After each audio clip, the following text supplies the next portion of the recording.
Okay, so if you want to download the Autodesk Fusion, so all you have to do is go to just search Google Fusion Autodesk download.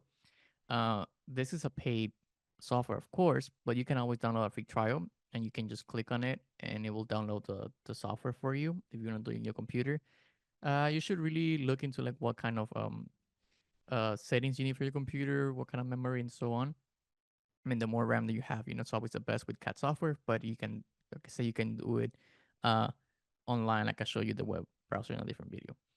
So you can just download it. You can, of course, if you want to make your account, this is how you can do it. So you're gonna click sign in to make your account. So click on create account. So fill up your information, your name, last name. Make sure here that you use your school email. So whenever you're gonna be using this one, do use your university's email.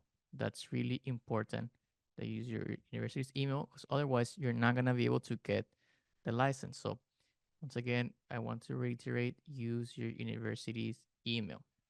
All right, so once you create your account, in this case, I already have one, so I'm gonna use my university email. And then with this, I'm gonna be able to sign in and have access to everything that we need, right? So it will verify, yeah, that's me. Let's sign in, stay sign in. And once I'm in, like I can download my free trial. I think you should do that before you do the trial, so download it.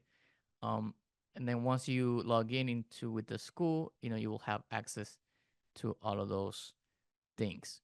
So this is how you can download the Fusion and sign in. Make sure you have your account, and then you can watch the video of how to access this online.